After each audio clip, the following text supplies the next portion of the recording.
유키타 너도 알아? 도 이미 한국이 세계를 휘어잡았잖아? 한국을 알아야 너도 브랜드 마케터로 성공할 수 있다고. 지금처럼 한류에 무지하면 너 내년 연봉 협상 때 인상은 고사하고 삭감되지 않으면 다행일걸? 미국 직원의 따끔한 충고에 오늘 사연 주인공인 유키타 씨가 얼굴이 빨개지고 있습니다.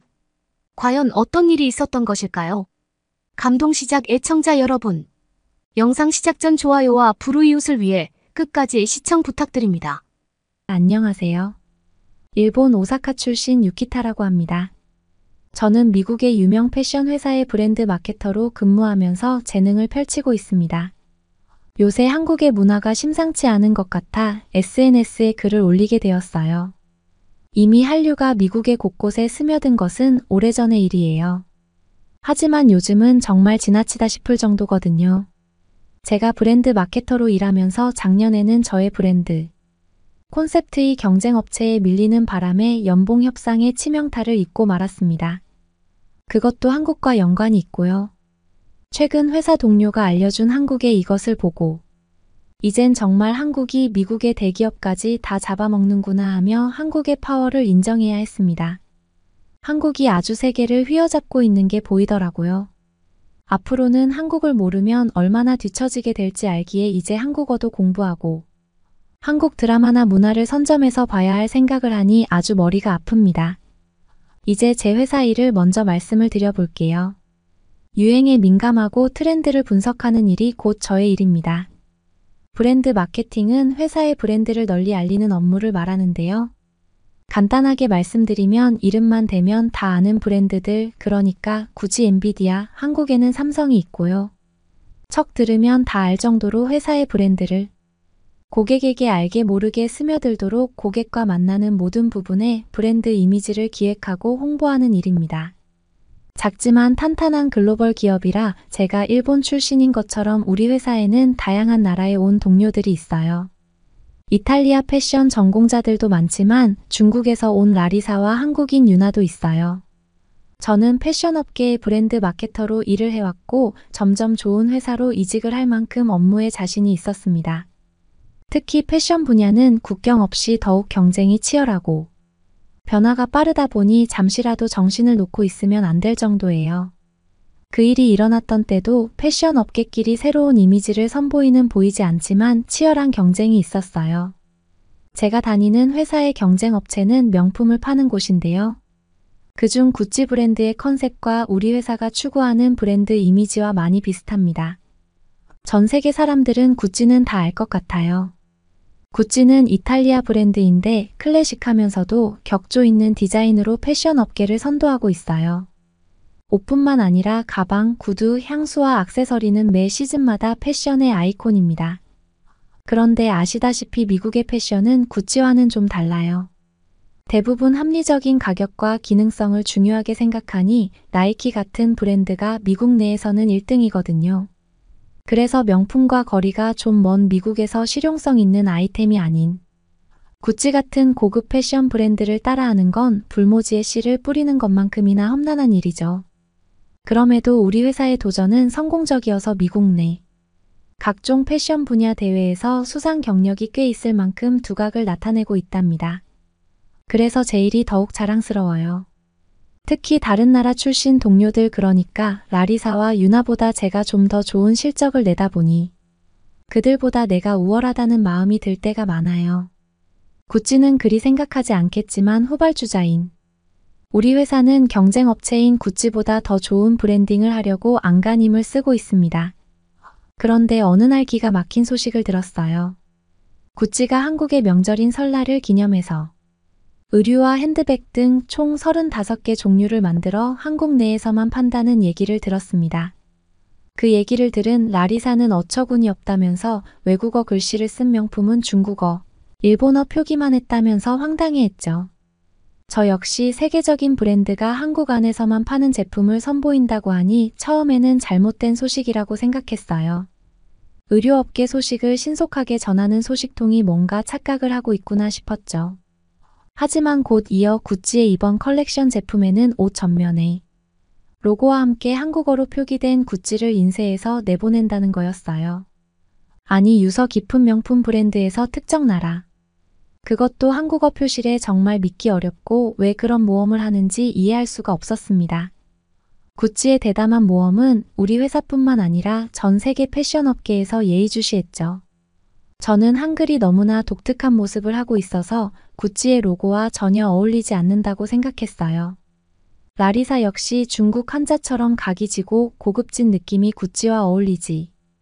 한글과 구찌는 너무 언밸런스하다며 이번만큼은 구찌를 벤치마킹해서는 안 된다고 강하게 주장했죠. 정작 한국인인 유나는 이러든 저러든 상관없다는 태도를 보였습니다. 구찌를 따라하는 것보다 구찌가 왜 그러는지를 알고 싶다며 고상한 소리를 늘어놓았죠. 유나의 말이 일리가 있어 저는 속으로 구찌가 최초로 자사 로고를 한국어로 찍어낼 만큼 한국이 대단한 건가라는 의문을 가지게 되었습니다. 구찌의 파격적인 디자인이 발표되고 제품이 나오자 시장의 반응은 제가 예상했던 대로 한국 사람들에게 외면받았습니다. 마치 세계적인 명품이 재래시장에서 파는 티셔츠와 비슷하다는 등 글자체가 구찌스럽지 않아서 싫다는 반응도 있고 심지어는 구찌가 시장 조사를 실패했다는 얘기도 나왔어요. 한류가 어쩌니 저쩌니 해도 그건 일부의 이야기인데 마치 세계적인 이슈가 되는 것처럼 판단해서 한국 전용 제품을 내놓는 구찌의 오판에 정말 실망이라고 했죠. 유나는 라리사에게 같은 회사에 근무하는 동료로서 상대의 나라를 폄하하는 식의 발언은 삼가달라며 정중하게 얘기했고 그럼에도 라리사는 한국 구찌가 망해서 속상하냐며 약간 비아냥거리기도 했어요. 분위기가 이상해졌지만 평소 조용한 유나 성격대로 더 이상의 대응을 하지 않고 유나는 한국 구찌의 브랜드 기획 결과 보고서에 집중하더라고요. 늘 조심스럽게 구찌의 컨셉을 모방했던 우리 회사는 그 당시 라리사의 강력한 주장과 저의 갈팡질팡한 판단으로 한글 컨셉을 따라하지 않았어요. 처음에는 라리사의 브랜딩 변화 예측이 적중했던 거고 회사에서도 구찌의 실패작을 보며 명품 회사도 실수할 수 있구나 했습니다. 한편으로 내심 탁월한 라리사의 안목을 칭찬했어요. 하지만 시간이 지날수록 아이러니한 일이 생겼어요. 정작 한국에서 외면받은 한국어 구찌 제품이 되려 해외에서는 재밌다. 한글이 독특하다며 몇 개 안 나온. 그 옷을 직접 구매하고 싶다며 문의가 빗발치는 것 아니겠어요? 몇몇 사람들의 독특한 취향이겠거니 했는데 아니었어요. 한류에 빠져있는 매니아들 사이에 한글 구찌 제품은 온라인에서 프리미엄까지 붙으며 고가로 거래되고 있다는 충격적인 사실을 알게 되었습니다. 사실상 한국 시장에는 외면받았지만 최근 해외에서 일어나고 있는 한류 트렌드에는 제대로 적중했고 전 세계적으로 한류를 사랑하는 팬덤이 생기면서 최종적으로는 한류와 명품이 만난 초이기템으로 브랜딩 컨셉이 성공을 했다는 평가를 받게 되었습니다. 한참 후에야 회사에서는 트렌드를 제대로 이해하지 못했던 실수를 인정하고 늦었지만 지금이라도 한국어를 표시한 제품을 브랜드에 녹여내보라고 지시가 내려졌고 라리사와 저는 한순간에 무능력한 브랜드 마케터로 전락해버렸습니다. 한국이 뭐라고 다들 이렇게 난리일까 싶으면서도 제가 생각하는 이상으로 한류가 큰 것인가 하는 생각도 들더라고요. 그래서 이참에 한국을 제대로 알아보자 싶어 자료를 싹 다 찾아보았고 너무 놀라운 일들이 있었음을 알게 되었습니다. 이미 세계 곳곳에 한글을 쓰고 있는 패션 업계들이 많더라고요. 사실 아주 오래전 패션 업계에서는 외국어 글자를 활용하는 옷을 만드는 일은 종종 있었습니다. 유럽이나 미국 디자이너들은 낯설고 새로운 매력을 강조하려고 보통 일본어나 중국어, 아랍어 정도를 갖다 썼다 보니 라리사의 말도 일리가 있었죠. 하지만 10년 전부터는 상황이 완전 달라졌더라고요. 한류 열풍으로 해외 주요 패션 위크 무대에서도 한글이 내세운 옷이 등장하고 영국 패션쇼에는 한국어로 긴장하라라고 적은 가방이 눈길을 끌고 한국어로 나무아미타불이라고 적힌 넥타이를 맨 정장 패션쇼도 열린 적이 있었더라고요. 정말 한글을 바라보는 해외 디자이너와 소비자의 눈이 달라졌음을 뒤늦게 알게 되고 한류의 분위기가 패션 업계에 이미 얼마나 영향력이 있는지 몰랐던 제 무능함에 아주 부끄러웠습니다. 유나는 이 일을 다 알고 있었는데도 라리사의 한류에 대한 반발에 신경이 쓰이기도 했고 자국민이라고 편파적인 판단을 한다는 소리를 들을까봐 조용히 있었고 그런 트렌드에 대한 분석을 보고서에는 담아놓았더라고요. 정말 한류 트렌드를 이해해서 돈을 벌었어야 했는데 그 기회를 보내고 말았으니 우리 브랜드 마케터 팀은 작년 성과를 기준으로 올해 초 연봉 협상을 할 때 인상 제한을 하지 못했답니다. 저와 라리사의 판단으로 유나까지 피해를 본 것 같아 미안했죠. 저의 한국 뒷북 스토리는 여기서 끝이 아닙니다. 구찌도 모자라 미국의 대기업도 한국을 이용한 사건이 있었죠. 회사 동료 제니가 어느 날 아침 9시부터 열심히 쇼핑몰을 광클릭을 하더니 갑자기 아싸 됐다 하며 소리를 지르더라고요. 직원들은 제니 곁으로 우르르 가봤어요. 제니는 이번에 한국어로 된 코카콜라가 출시되었고 한정판으로 미국에서 선착순으로 사전 예약을 받는데 제니는 사전 예약 온라인 사이트가 열리는 9시에 맞춰 폭풍 클릭으로 선착순 안에 들어갔던 겁니다. 제니는 회사 내에서 소문난 한류 매니아입니다. 몇 년 전 미국에서 열린 BTS 콘서트에도 예약 발매 기간에 맞춰 아예 회사를 안 나왔어요. 친척 집에 있는 초고속 컴퓨터로 표를 사지 않으면 안 된다고 하면서요. BTS 공연 때도 공연장인 시카고의 올스테이 아레나 경기장은 수만 명이 들어갈 수 있는 곳인데 저는 표가 매진될 리 없다고 생각했어요. 그래서 제니의 휴가가 좀 오버스러웠어요. 하지만 예약 시간이 되자마자 미국 전역에서 서버가 다운될 정도로 폭발적으로 모여들었고 표는 10분 만에 매진이 되었습니다. 제니는 연차를 쓴 보람이 있었죠. 비록 2층의 외곽 자리지만 표를 얻은 게 어디냐며 기뻐 뛸 듯이 좋아했거든요. 어쨌든 한류 매니아 제니 덕에 코카콜라에서 한류를 테마로 해서 제품이 나왔다는 사실을 알게 되었고 저는 속으로 진짜 이제 한국 모르면 안 될 정도까지 왔구나 싶었답니다. 왜냐하면 코카콜라는 전 세계에 있는 다국적 기업이지만 본사는 미국 애틀란타에 있는 미국 회사거든요. 게다가 어마어마한 대기업이잖아요.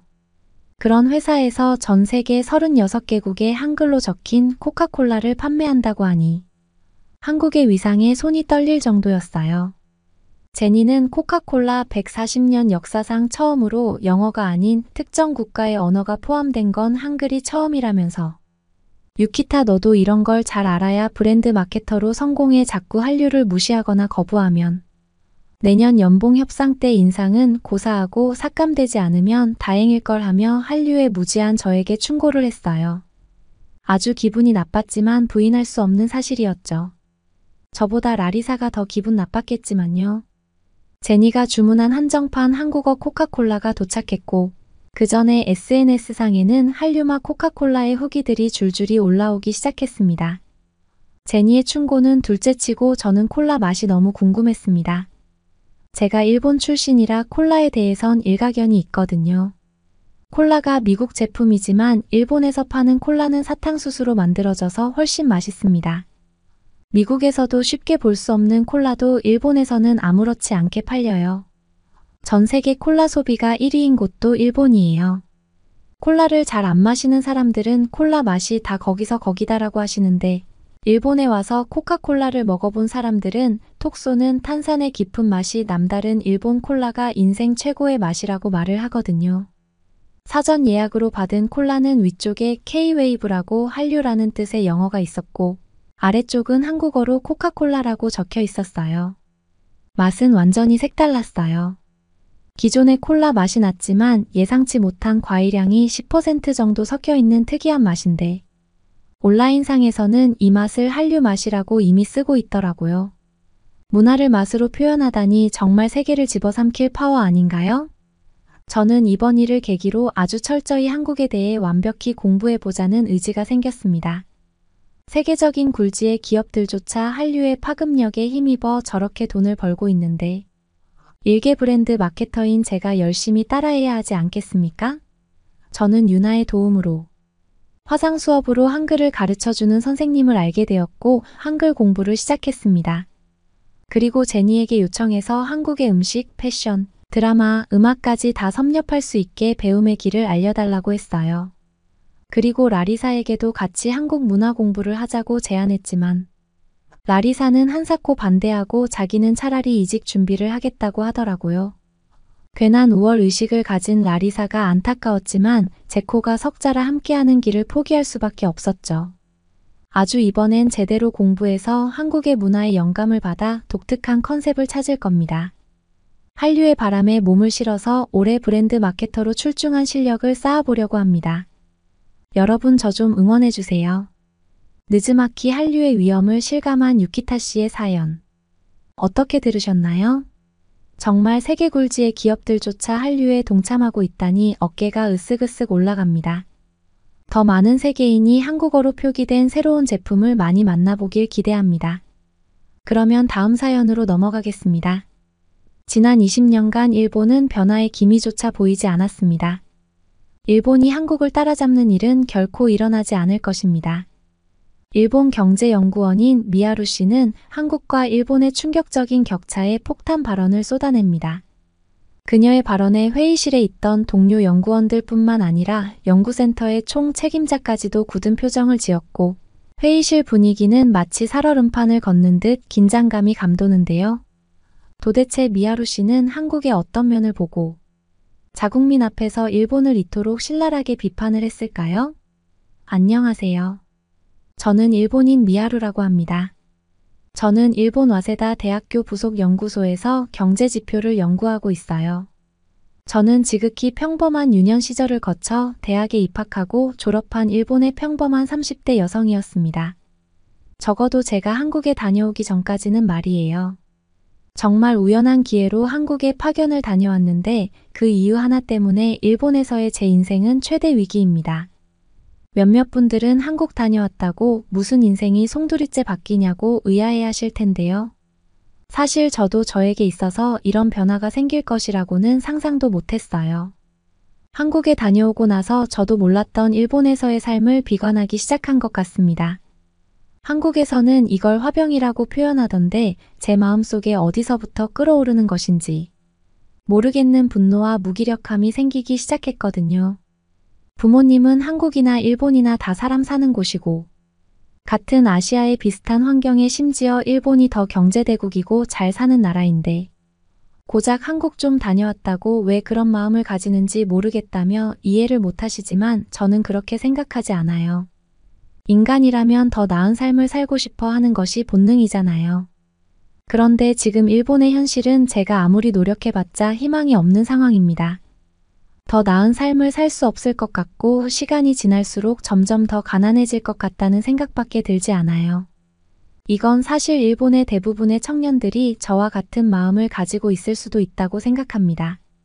직업이 있고 없고를 떠나서 일본에서의 제 미래를 그려본다면 그저 암울하기만 해요. 지금 일본은 잃어버린 30년이 40년, 50년이 될 수도 있는 상황입니다. 2024년도 초에 영국에서 발표한 조사 결과에 따르면 도쿄가 세계에서 저렴한 여행지로 뽑혔더라고요. 이 말은 곧 일본이 더 이상 선진국이 아닌 후진국 수준으로 거론된다는 소리예요.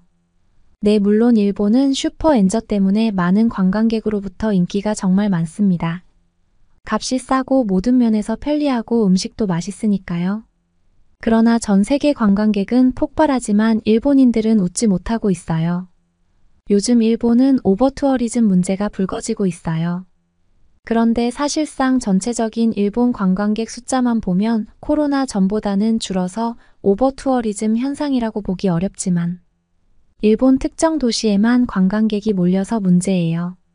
이를테면 도쿄, 오사카, 교토, 홋카이도 정도인데 관광객이 얼마나 몰리는지 오사카에서는 외국인 관광객들이 많이 오지 않도록 하는 정책까지 쓸 정도예요.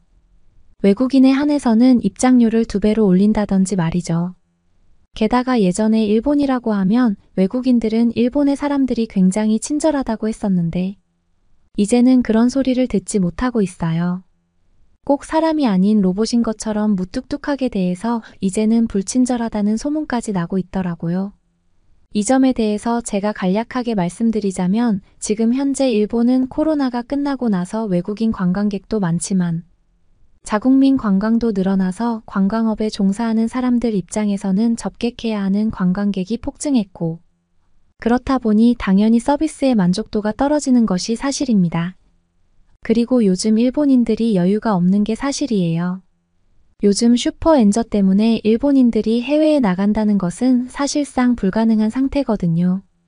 혹시나 해외에 나간다고 해도 해외에서 돈을 쓰는 것이 굉장히 어려운 상황이죠. 모든 해외 물가가 비싸졌기 때문이에요. 그런데 일본에 들어오는 한국인이나 중국인들은 돈을 엄청 펑펑 쓰는 모습에 일본인들은 마음이 상하는 거고, 그런 마음이 태도에서 나타났다고 봐요. 이렇게 일본 서민들을 보면 일본 경제는 박살났다고 보시면 되고요. 다시 부활하기도 진짜 힘들다고 봐요. 그 원인은 무엇보다 엔저에 있겠죠. 게다가 일본 산업 구조의 문제도 있어요. 요즘 세계 모든 나라가 AI 기술을 앞다퉈 개발하고 상용화하는 때에 일본에는 지금도 장인 정신을 주장하는 사람들이 엄청 많거든요. 내장인 정신 옛날에는 좋았죠. 그런데 지금은 시대가 변했잖아요. AI 시대에는 더 이상 장인 정신이 없어도 AI 기술로 완성도 높은 제품을 만들 수 있는 시대가 왔고, 그것을 심지어 대량 생산해낼 수도 있잖아요. 그런데 일본은 이런 세계적인 흐름을 받아들이지 않고 있어요. 정말 답답한 상황입니다. 일본의 대부분 회사들은 아직도 근속 연수를 가장 중요하게 생각해서 회사를 다닌 지 오래된 사람들이 최고 지도층으로 올라가는데, 그 지도층들 중에서 AI 기술의 중요성을 깊이 생각하는 사람들도 없고 젊은 사람들이 변화를 주도하려고 해도 쉽지 않은데요. 그 이유는 중장년층들의 고집을 꺾기 쉽지 않기 때문입니다. 심지어 일본은 정년이 70세까지 연장되어서 이런 고집을 가지고 있는 사람들이 회사를 안 나가요. 그래서 새로운 우수한 인재가 회사에 들어와도 쉽게 바뀌지가 않는 거죠. 게다가 정년이 연장되는 바람에 청년들의 임금이 정말 낮아요. 이를테면 세계적인 기업인 도요타에 채용된 신입사원의 첫 임금이 260만 원 정도입니다. 한국의 삼성전자와 임금을 비교했을 때 엄청난 차이가 있죠.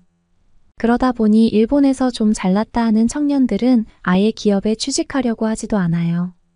프리랜서로 있는 것이 돈을 더 많이 벌거든요.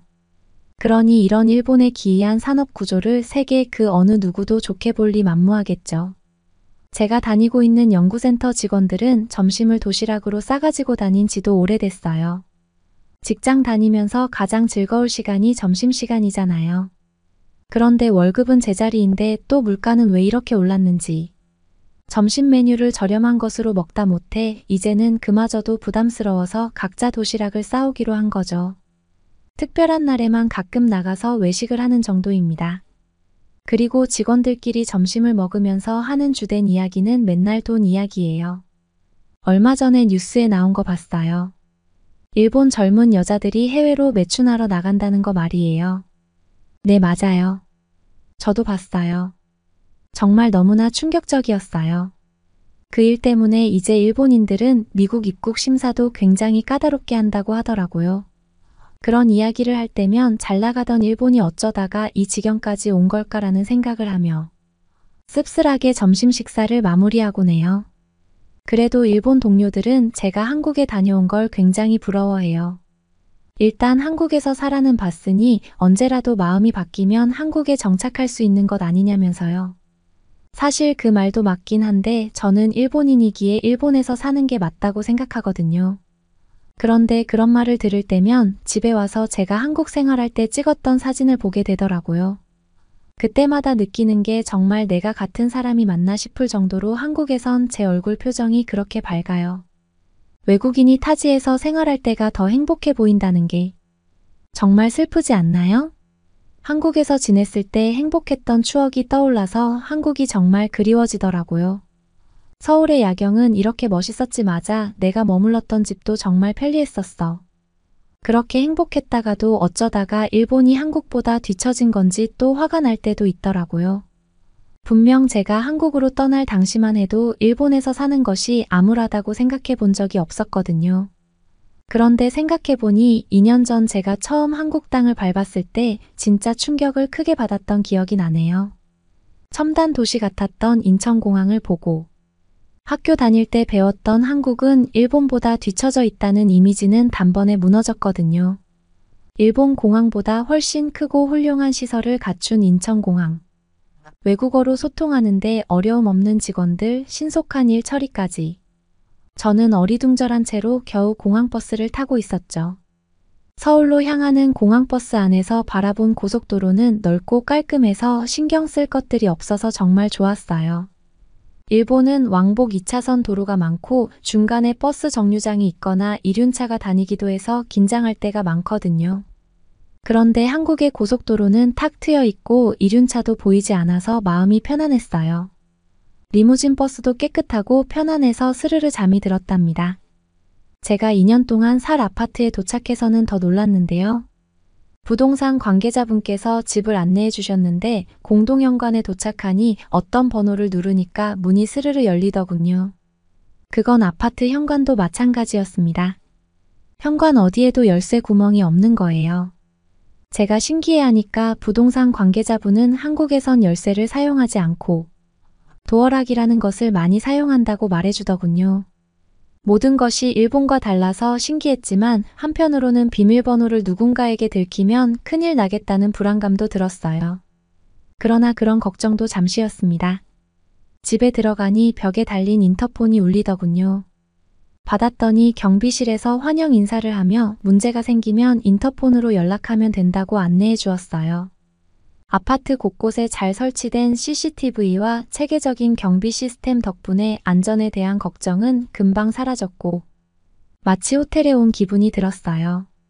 일본은 변화에 대해 매우 조심스러운 편이라 사소한 것 하나라도 변화를 주는데 시간이 많이 걸립니다. 외국인들이 자주 사용하는 숙소에는 도어락이 있는 곳도 있지만 대부분의 집에서는 여전히 도어락을 사용하지 않아요. 한 번은 궁금해서 한국에서 친해진 직장 동료 테리 씨에게 한국에서는 도어락을 다 쓰냐고 물었더니 정확히 언제인지 기억은 나지 않지만 도어락 시스템이 등장한 후 빠르게 퍼져서 대부분의 집들이 사용하게 되었다고 하더군요.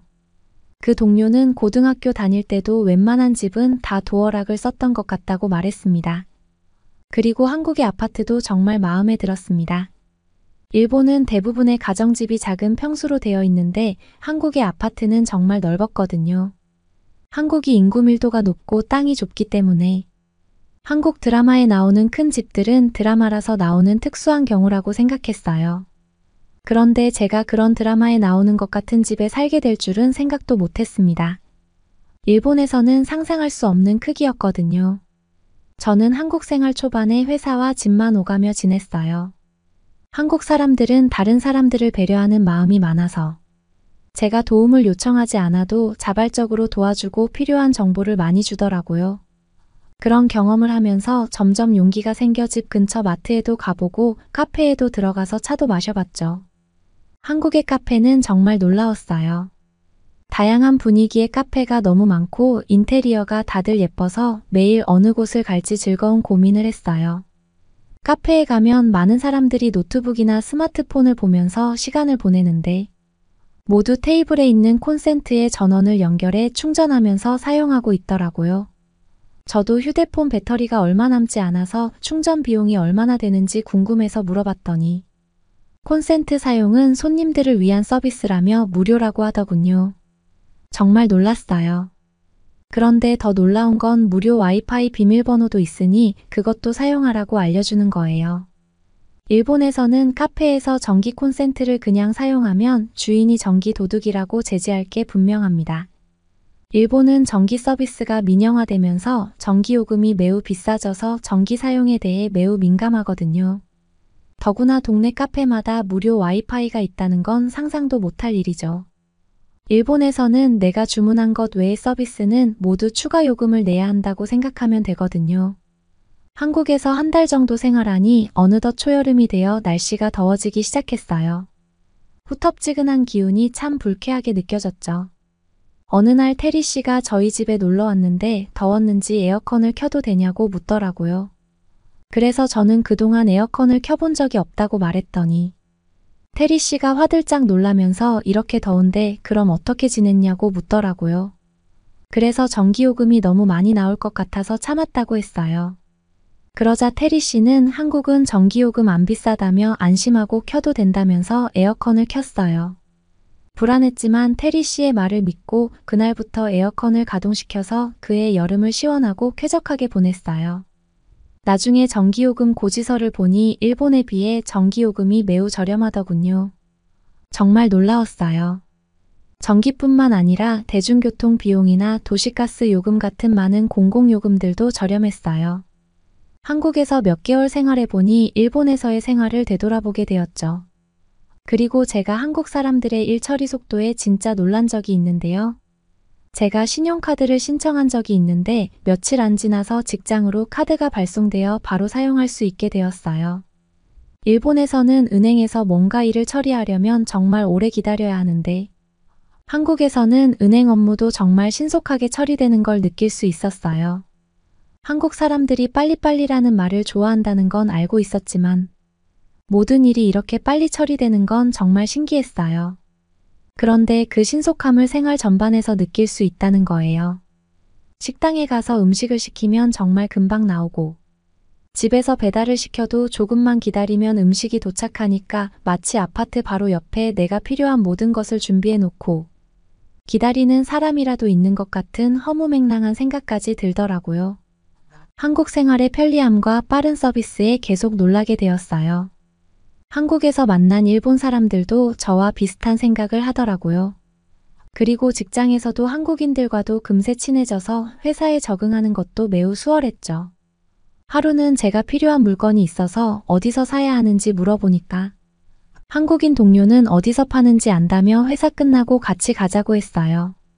나간 김에 필요한 것 더 있는지 생각해보라며 마치 자기 일인 것처럼 도와주어서 정말 감동받았어요. 사실 일본에서는 남의 일에 그다지 관심을 가지지 않고 서로 물어보지도 않아서 처음 만나면 매우 조심스러운데 한국에서는 그런 일들이 자연스럽게 해결되니까 한국 사람들에게 정이 더 빨리 들었던 것 같아요. 일본에서는 어렵게만 느껴지던 일들이 한국에서는 아무것도 아닌 것처럼 자연스럽게 해결되니까 가끔 내가 지구가 아니라 다른 이상한 나라에 온 건가 하는 엉뚱한 생각도 들었어요. 어떤 날에는 회사 근처 식당에 동료들과 같이 저녁을 먹으러 갔는데요.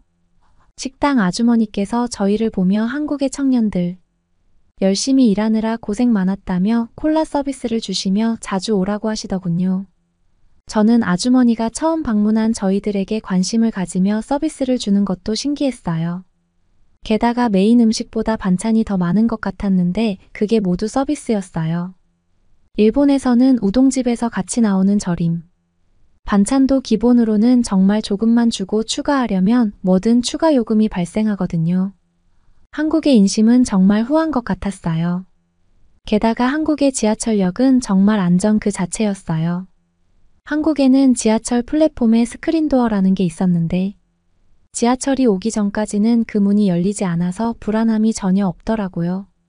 일본에 있을 때는 지하철역에서 줄을 서 있을 때 사람 많은 출퇴근 시간에는 철로로 떨어질 것 같은 불안감도 들고 지하철로에서 이상한 냄새도 나서 불쾌했거든요. 한국의 지하철은 그런 점에서 정말 쾌적하고 안심이 되더라고요. 더구나 요즘 이유 없는 사건. 사고들이 많아서 갑자기 누가 날 밀면 어떻게 하나 하는 불안한 마음도 들었는데요. 스크린도어가 있으니까 정말 안심이 되고 편안한 마음이 들었습니다. 지하철 내부도 정말 시원하더군요.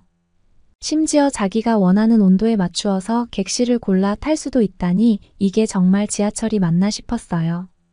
일본 지하철에서는 쾌적하다는 느낌을 받은 적이 없었는데 한국 지하철은 내부 공기까지 쾌적하다는 생각이 들었죠. 한국은 도대체 어떻게 이렇게 할 수 있는지 의문이 들 정도로 모든 것이 편리하고 경제적이더군요.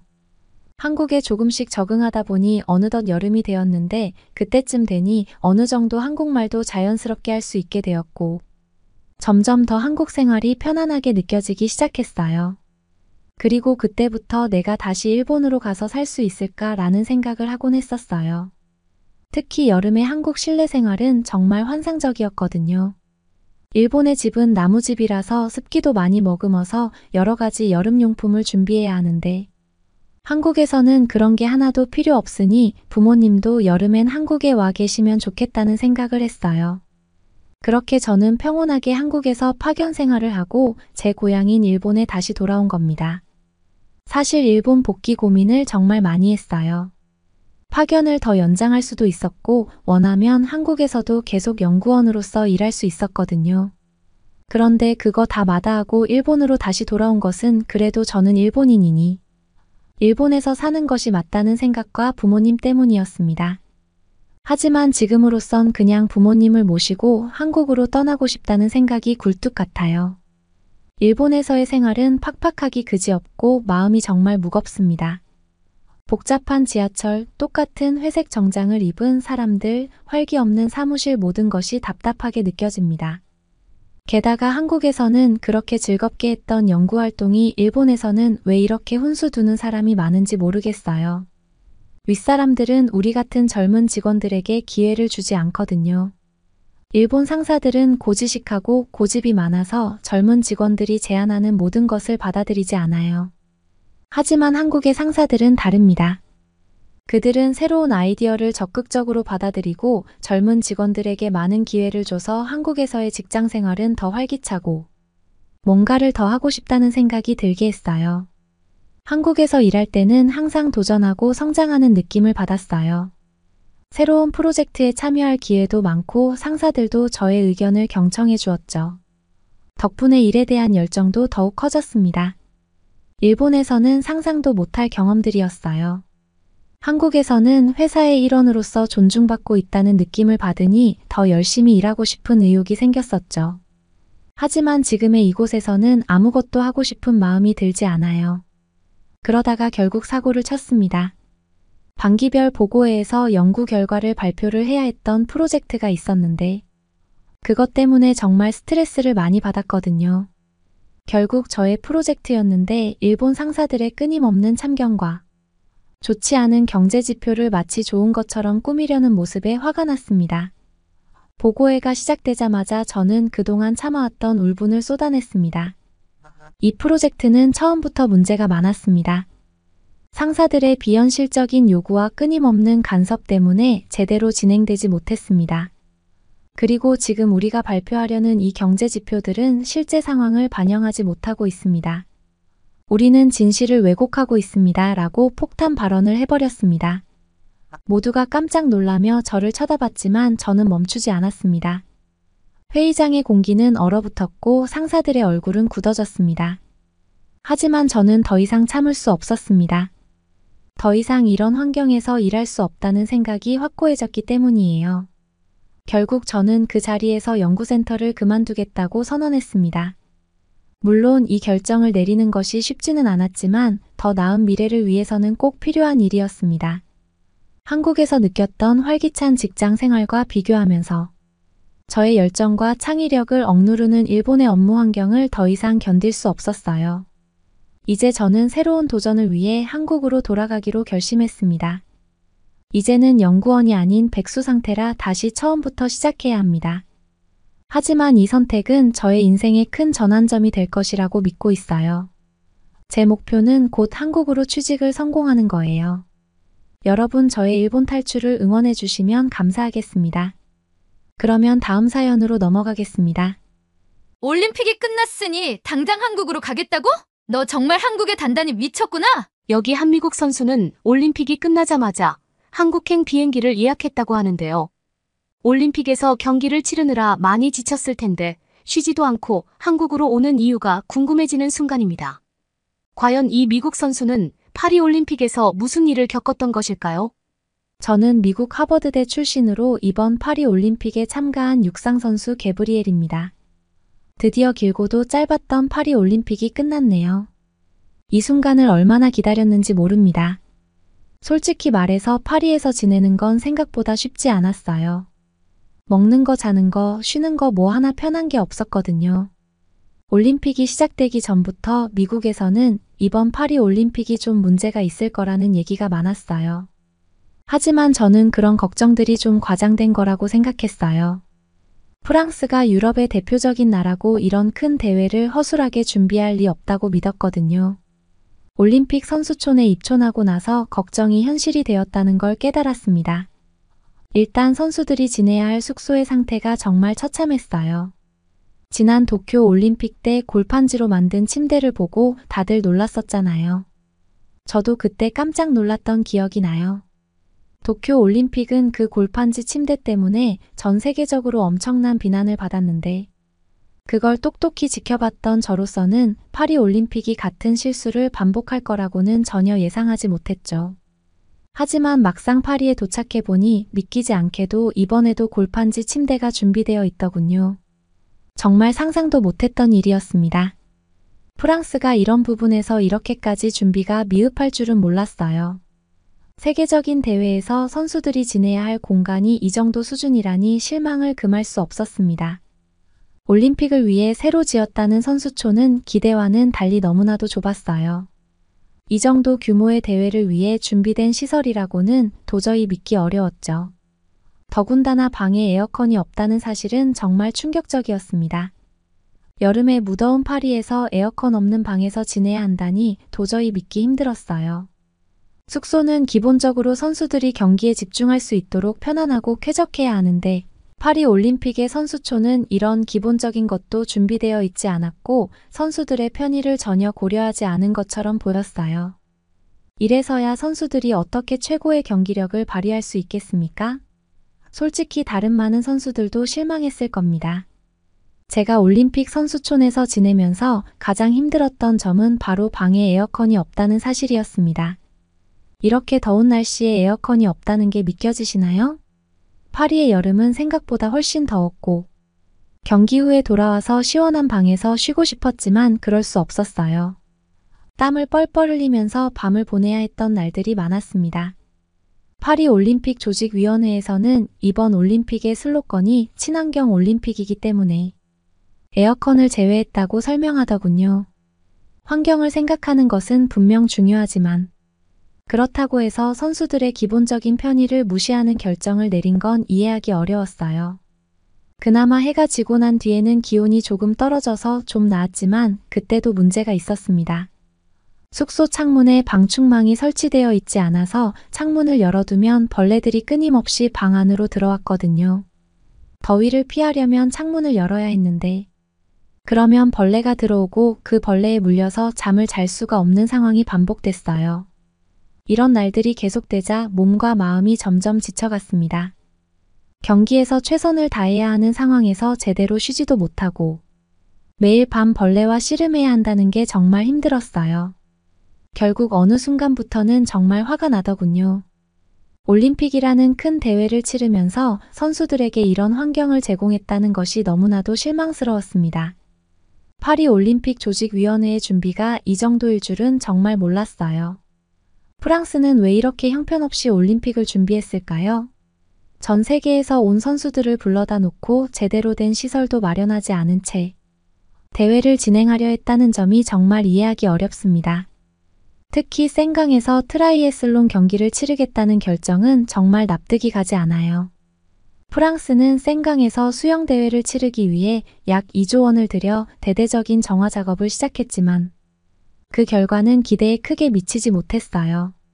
실제로 올림픽 개막 전 폭우가 내리자 생강의 강물이 급격히 탁해졌다고 했는데 그 이유가 강바닥에 가라앉아 있던 온갖 오물들이 폭우로 뒤집히면서 정화 작업으로 한때 맑아졌던 생강이 순식간에 다시 갈색물로 변해버린 겁니다. 그래서 생강에서 치러질 예정이었던 트라이애슬론 경기는 결국 연기되었습니다. 그때까지만 해도 이 종목의 선수들은 다른 장소에서 대회를 치를 수 있지 않을까 약간 기대한 것 같아요. 아무리 파리 올림픽 조직위원회가 생강이 수영할 수 있을 만큼 깨끗하다고 강조하더라도 실제로 생강이 수질이 안전하다고 믿는 사람들은 거의 없었으니까요. 하지만 결국 올림픽 조직위원회는 전 세계의 만류에도 불구하고 생강에서 수영 대회를 강행했습니다. 그리고 우려했던 일이 현실이 되고 말았어요. 생강에서 수영을 하고 올라온 선수들은 구토를 하기 시작했고 심지어 이후 몸 상태가 악화되어 병원 치료를 받아야 하는 사태까지 발생했습니다. 이런 상황을 보면서 선수들의 건강을 위협할 수 있는 조건에서도 고집스럽게 대회를 강행한 파리 올림픽 조직위원회에 대한 원망이 커질 수밖에 없을 것 같아요. 환경을 보호하겠다는 명분이 결국 선수들의 안전을 소홀히 하게 만든 건 아닌지 이런 결정을 내린 이들의 판단이 정말 옳았는지 의문이 생기더라고요. 올림픽은 선수들이 최고의 기량을 발휘할 수 있도록 모든 조건을 갖추어야 하는데 이번 파리 올림픽에서는 그 기본적인 책임조차 제대로 다하지 못한 것 같았죠. 게다가 이게 다 먹고 살자고 하는 일인데 선수촌 식당의 음식의 맛은 정말로 형편없었습니다. 올림픽 선수촌 식당에서조차도 친환경을 고수하는 모습을 보며 혀를 내둘렀어요. 고기를 찾아볼 수 없었고 대부분이 채소들 뿐이었습니다. 물론 환경을 생각하는 것도 중요하지만 선수들이 충분한 영양을 섭취하지 못하면 경기에서 최선을 다할 수 없다는 점을 간과한 것 같아요. 부실한 식단을 먹으려니 몇 접시를 가져다 먹어도 배가 부르지 않아 계속 식당을 왔다 갔다 해야 했습니다. 게다가 낮은 음식의 질과 영양도 균형 잡히지 않은 식단 때문에 많은 선수들이 불만을 가졌고 결국엔 미국의 한 선수가 더 이상 이딴 식으로는 못 먹겠다며 분노를 터뜨렸습니다. 그 선수는 참다 못해 포크를 집어던지고 밖으로 나가버렸어요. 그만큼 식단에 대한 불만이 컸던 겁니다.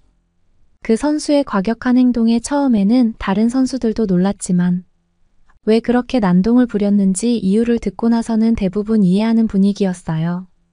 사실 올림픽 경기에 출전하는 선수들은 아침부터 저녁까지 고된 훈련과 경기 일정을 소화해야 합니다.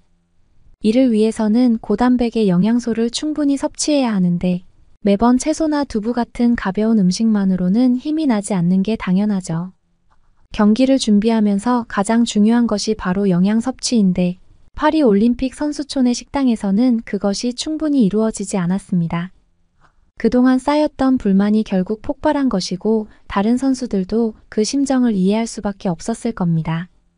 선수들의 피로와 스트레스가 쌓인 상황에서 제대로 된 음식을 먹지 못하고 있으니까요.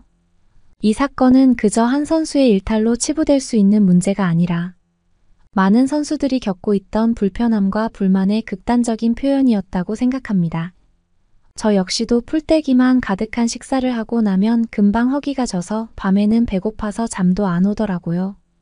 매일 풀떼기 식단을 먹으며 배고픔에 시달리다 보니 정말이지 허기에 눈이 돌아갈 지경이었어요. 얼마나 배가 고팠으면 미국에서 제가 먹다가 남긴 고기들이 생각날 정도였으니까요. 그때 생각이 나면서 미국에서 고기를 남겨서 내가 이렇게 벌을 받는 건가 하고 제 자신을 원망하기까지 했답니다. 결국 이 배고픔과의 싸움이 저에겐 또 다른 도전이 되었던 것 같았죠. 참 웃기면서도 슬픈 상황 아닌가요? 파리에서 힘든 도전을 이어가던 중 어느 날 믿기지 않는 소문이 들려왔습니다. 우리와는 달리 한국 선수들은 매일 고기가 가득한 도시락을 먹고 있다는 거였어요. 처음 그 소식을 듣고 어떻게 그럴 수 있냐고 다들 의아해했죠. 파리 올림픽에서 모든 식단이 친환경으로 통일된 줄 알았는데 한국 선수들만 예외라는 게 말이 안 된다고 생각했거든요. 아무리 한국이 올림픽 준비를 철저히 해왔다고 하더라도 그런 식으로 따로 고기 도시락을 챙기는 게 가능할까 싶었어요. 그래서 처음에는 그냥 말도 안 되는 소문이라고 믿지 않았어요. 하지만 시간이 지나면서 그 소문이 사실이라는 걸 알게 됐고 솔직히 좀 충격적이더라고요. 우연히 한국 선수촌 근처를 지나가는데 고소한 냄새를 맡게 되었습니다. 그 순간 제 배는 저도 모르게 자동으로 꼬르륵 소리를 냈어요. 배꼽시계 소리에 저는 눈으로 확인하지 않아도 알 수 있었죠. 그리고 마치 홀린 듯이 한국 선수촌으로 발걸음을 옮겼고 잠시 후 눈앞에 펼쳐진 놀라운 광경에 입을 다물 수가 없었습니다. 정말 믿기지 않는 풍경이었죠. 그곳엔 고기가 가득한 도시락들이 진열되어 있었고 신선한 음식들이 넘쳐났어요. 한국 선수들은 이런 음식을 매일 먹을 수 있었다니. 그동안 우리가 얼마나 열악한 식사를 하고 있었는지 새삼 느끼게 되었습니다. 한국 선수들이 줄을 서서 도시락을 가져가는 모습을 보니 정말 부러웠어요. 고기가 가득한 도시락을 손에 들고 행복한 표정으로 돌아가는 그들을 보면서 저도 모르게 그 도시락을 먹고 싶다는 생각이 간절하게 들었습니다. 한참 동안 그 모습을 지켜보며 나도 저런 도시락을 먹을 수 있으면 얼마나 좋을까라는 생각을 떨칠 수가 없었어요. 제가 너무 없어 보이게 그 자리를 떠나지 않고 꽤 오래 서 있었나 봐요. 양손에 한국 도시락을 들고 있던 한 한국 선수가 제게 다가오더니 한국 도시락을 원하냐고 묻더라고요. 그 물음에 깜짝 놀라 당황했는데 그 선수는 아까부터 제가 이곳을 보는 게 느껴졌다면서 한국 도시락의 양이 많아서 나눠 먹어도 좋을 것 같아 몇 개를 가져왔다고 하더군요. 게다가 한국에서 셰프님들이 직접 파리에 와서 만들어 주시는 거라. 맛도 좋다며 제게 적극 추천하면서 도시락을 건넸습니다. 마침 너무 먹고 싶었던 차라 정말 기뻐서 넙죽 받을 수밖에 없었어요. 그 순간 이 선수가 정말 고맙다는 생각이 들었습니다. 그동안 배고픔에 시달리던 저에게 이 도시락은 그야말로 구원이었죠. 게다가 한국 도시락을 받아서 먹어보니 정말 맛있더군요.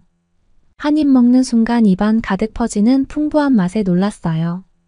고기는 부드럽고 촉촉해서 씹을 때마다 육즙이 터져 나왔고 함께 곁들여진 반찬들도 하나같이 정성이 느껴졌습니다. 매콤하면서도 달콤한 양념이 잘 배어 있어서 계속해서 손이 가더라고요. 채소들도 신선하고 아삭아삭해서 고기와 잘 어우러졌어요. 밥도 갓 지은 듯한 식감으로 따뜻하고 고슬고슬해서 정말 만족스러웠습니다. 전체적으로 맛의 균형이 잘 맞아서 먹는 내내 행복한 기분이 들었어요. 이 도시락은 단순히 배를 채우는 음식을 넘어 진짜로 몸과 마음을 만족시키는 한 끼였어요.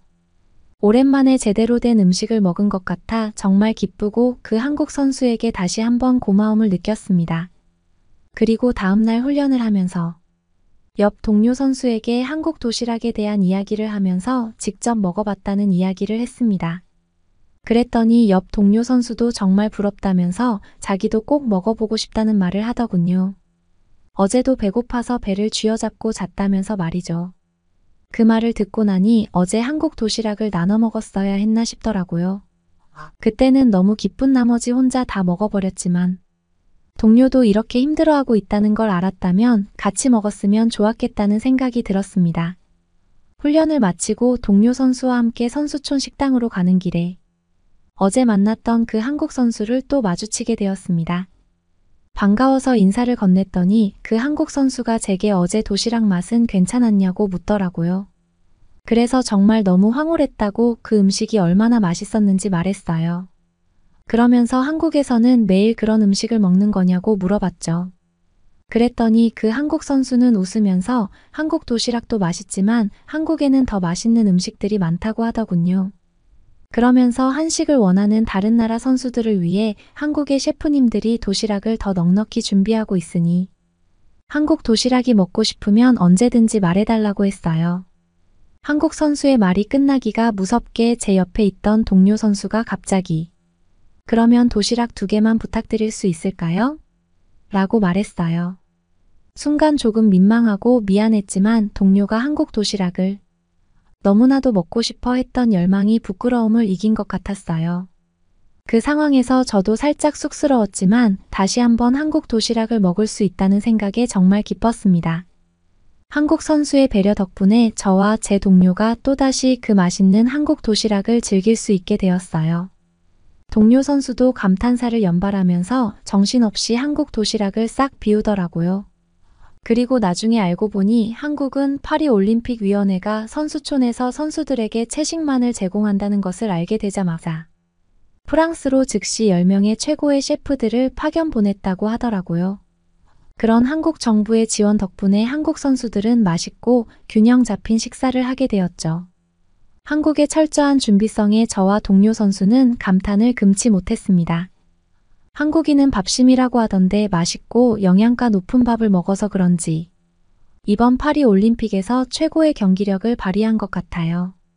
실제로 한국 선수들이 메달을 슈퍼컴퓨터가 예측한 것보다 2배 이상 획득했잖아요. 그날 저와 동료 선수는 한국 도시락을 먹으며 올림픽이 끝나면 한국으로 여행을 가보는 것은 어떻냐고 계획을 짰습니다. 사실 파리 선수촌에서도 선수들이 한국에 대한 이야기를 정말 많이 했어요. 심지어 한국 선수촌은 세계 각국의 선수들이 찾아갈 정도로 인기가 많았습니다. 처음엔 한국 도시락 때문이기도 했지만 시간이 점점 지나면서 한국 선수들과 친해지게 되었습니다. 특히 한국이 양궁 종목을 휩쓸었을 때는 각국의 선수들이 한국 선수들을 축하해주러 많이 찾아갔죠. 한국 선수들이 보여준 놀라운 경기력에 모두가 감탄했고 그들의 성과를 진심으로 축하하는 분위기였습니다. 한국 선수촌은 그야말로 축제의 장이 되었고 선수촌 여기저기에서는 한국 노래가 흘러나왔어요. 그러자 다양한 나라의 선수들은 한국의 아이돌 노래를 따라 부르며 춤까지 추더라고요. 게다가 그 모습을 또 소셜미디어에 올리니 조회수랑 좋아요 수가 폭발적이었습니다. 그 모습을 보니 한류의 인기를 실감할 수 있었어요. 올림픽 선수촌에서 K-푸드로 시작된 한국 열풍이 K-팝으로까지 이어진 거예요. 그리고 올림픽이 막바지에 다다랐을 때는 K-뷰티가 선수촌 내에서 유행을 했습니다. 선수촌에서 K-뷰티의 유행은 제가 한몫한 것 같긴 하네요. 사실 제가 피부가 좀 예민한 편인데 파리에 물이 잘 맞지 않았는지 올림픽 기간 내내 뾰루지가 계속 올라오더라고요. 제가 아침마다 속상해하니 그때 동료 선수가 자신이 한국 선수에게 선물 받은 한국 화장품이 있다면서 진정 효과에 좋다고 한번 써보라고 권하더군요. 반신반의하면서 발라봤는데 거짓말처럼 얼굴에 수분이 충전된 느낌이 들더니 올라왔던 뾰루지들이 하나둘씩 가라앉기 시작했습니다. 그리고 얼마 지나지 않아 정말 매끈한 피부로 돌아와서 제가 다시 태어난 기분이 들었어요. 얼마나 기뻤는지 몰라요. 그 경험으로 한국 화장품의 효과에 정말 감탄하게 되었고 천만다행으로 경기를 앞두고 피부 걱정을 덜 수 있었어요. 파리 올림픽이 끝날 때쯤에는 처음 파리에 왔을 때보다 피부가 더 좋아졌고 그때부터 한국 화장품을 찬양하면서 주변 선수들에게 추천하면서 다녔습니다. 그리고 올림픽이 끝나면 바로 한국으로 갈 거라며 원하면 대신 한국 화장품을 사다 주겠다고 했어요. 그러자 다른 선수들도 너도 나도 하나씩 부탁하더라고요. 그렇게 한국 문화가 선수촌 내에서 정말 큰 인기를 끌었어요. 한국을 매개로 다양한 나라의 선수들이 자연스럽게 가까워졌고 서로의 문화를 존중하며 함께 어우러지는 모습이 정말 인상적이었어요. 한국 문화가 선수촌에서 다리 역할을 해주면서 전 세계의 선수들이 하나로 뭉쳐 올림픽 정신을 실천할 수 있었던 것 같아요. 한국 선수들은 이런 관심을 즐기면서도 다른 나라 선수들과의 교류를 통해 서로의 문화를 배우고 존중하는 모습을 보여줬죠. 매일 다양한 국적의 선수들과 어울리며 문화적 차이를 이해하고 서로에게 긍정적인 영향을 주고받았어요. 그 결과 올림픽 선수촌은 전 세계 선수들이 하나로 어우러지는 특별한 장소가 되었어요. 처음에는 파리 올림픽 선수촌이 불편한 공간처럼 느껴졌지만 시간이 지나면서 선수들끼리 서로의 문화를 존중하며 올림픽 정신을 실현하는 아름다운 순간들이 많아졌어요. 그 중심에는 한국이 있었죠.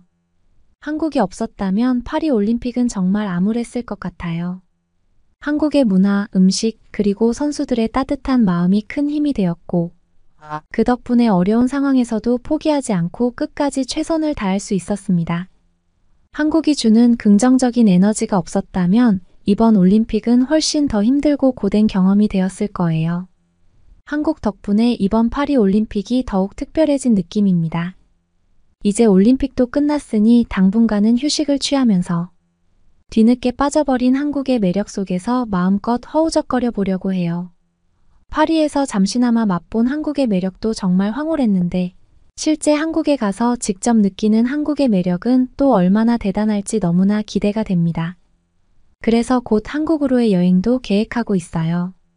한국에서 만끽할 수 있는 다양한 문화, 음식, 그리고 사람들까지 모든 것이 정말 기대돼요. 이제는 한국의 매력을 온전히 체험하며 즐길 생각에 설레는 마음을 감출 수 없네요. 여러분은 어떻게 보셨나요? 응원과 격려의 한마디씩을 댓글로 남겨주시기 바랍니다. 사연자분들께 전달해드리겠습니다. 실제 사연 제보를 받고 있습니다. 채택되신 분께는 작은 선물도 보내드리고 있습니다. 저희의 사연이 여러분의 하루에 작은 힘이 될 수 있었으면 좋겠습니다. 감동적인 사연을 주변 분들과 이야기 나눠보세요.